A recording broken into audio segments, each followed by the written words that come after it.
It has been more than 16 years since a civilian working for the Navy was charged with passing secrets to Israel. Jonathan Pollard pled guilty to conspiracy to commit espionage and is serving a life sentence. At first, Israeli leaders claimed Pollard was part of a rogue operation, but later took responsibility for his work. Now, Fox News has learned some U.S. investigators believe that there are Israelis again very much engaged in spying in and on the U.S., who may have known things they didn't tell us before September 11th. Fox News correspondent Carl Cameron has details in the first of a four-part series.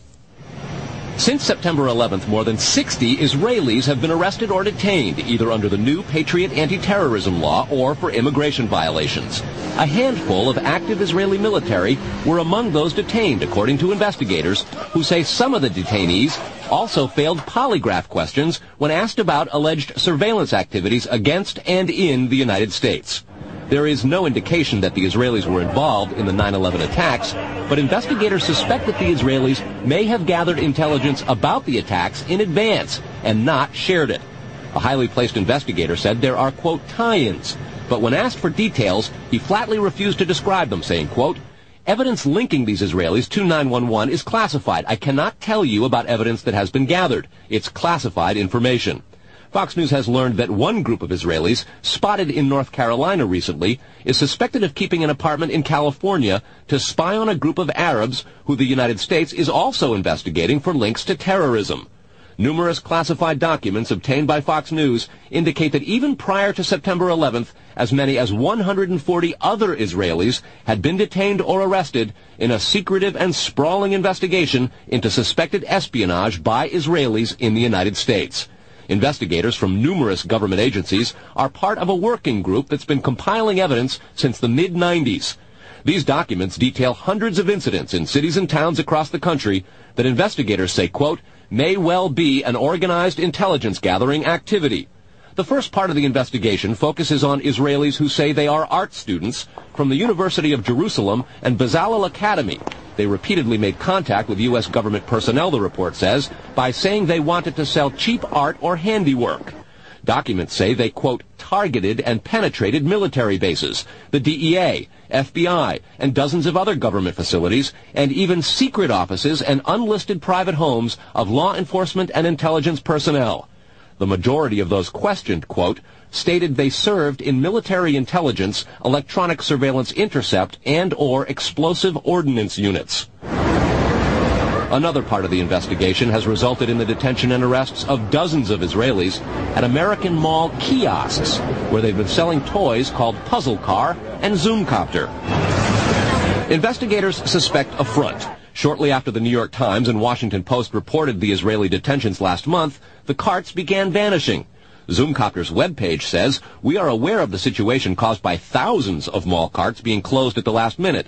This in no way reflects the quality of the toy or its saleability. The problem lies in the operator's business policies. Why would Israelis spy in and on the U.S.? A General Accounting Office investigation referred to Israel as Country A and said, quote, according to a U.S. intelligence agency, the government of Country A conducts the most aggressive espionage operation against the U.S. of any U.S. ally. A defense intelligence report said Israel has a voracious appetite for information and, quote, the Israelis are motivated by strong survival instincts which dictate every facet of their political and economic policies. It aggressively collects military and industrial technology, and the U.S. is a high priority target.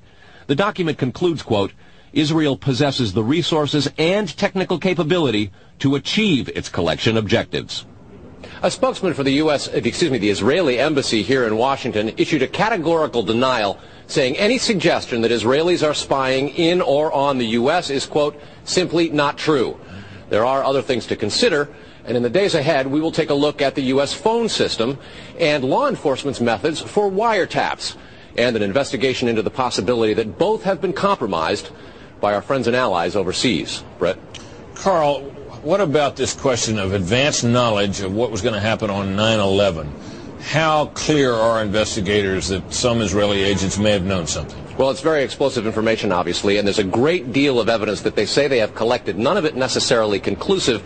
It's more when they put it all together. A bigger question, they say, is how could they not have known? Almost a direct quote, Brett. This going to the fact that they were spying on some Arabs, right? Correct. All right, Carl, thanks very much. We reported on the approximately 60 Israelis who had been detained in connection with the September 11th terrorism investigation. Carl Cameron reported that U.S. investigators suspect that some of these Israelis were spying on Arabs in this country and may have turned up information on the planned terrorist attacks back in September that was not passed on.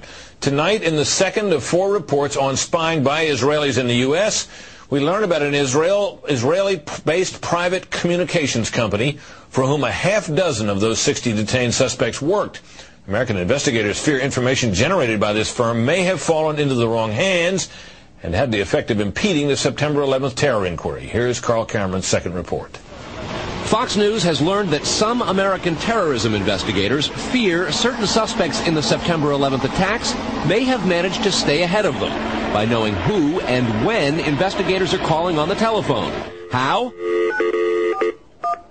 By obtaining and analyzing data that's generated every time someone in the U.S. makes a phone call. One sitting and stay, please. Here's how the system works. Most directory assistance calls and virtually all call records and billing in the U.S. are done for the phone companies by Amdocs Limited, an Israeli-based private telecommunications company.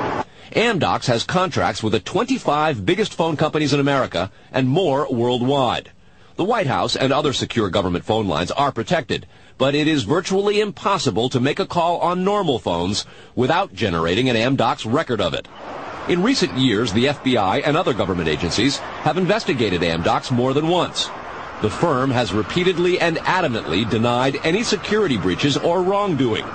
But sources tell Fox News that in 1999, the super-secret National Security Agency, headquartered in northern Maryland, issued what's called a top-secret, sensitive, compartmentalized information report, TSSCI, warning that records of calls in the United States were getting into foreign hands, in Israel in particular.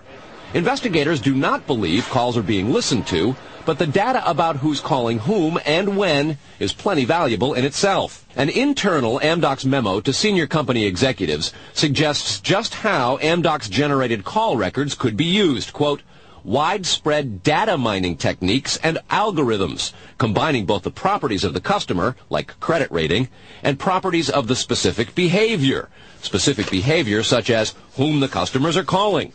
The Amdocs memo says the system should be used to prevent phone fraud, but U.S. counterintelligence analysts say it could also be used to spy through the phone system.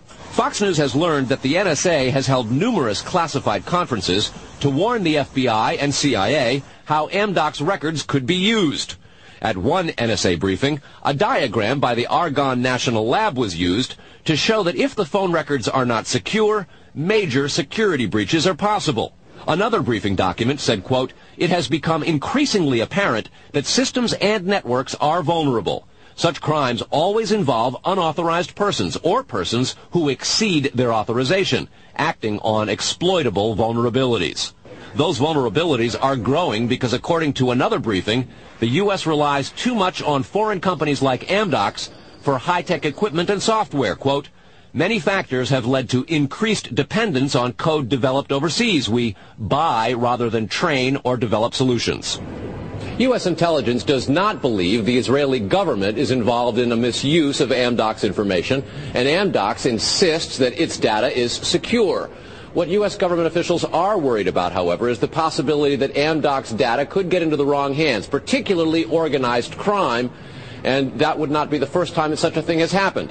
Fox News has documents of a 1997 drug trafficking case in Los Angeles in which telephone information, the types that Amdocs collects, was used to, quote, completely compromise the communications of the FBI, the Secret Service, the DEA, and the LAPD. And we'll have that and a lot more in the days ahead, Brett. Carl, I want to take you back to your report last night on those 60 people who are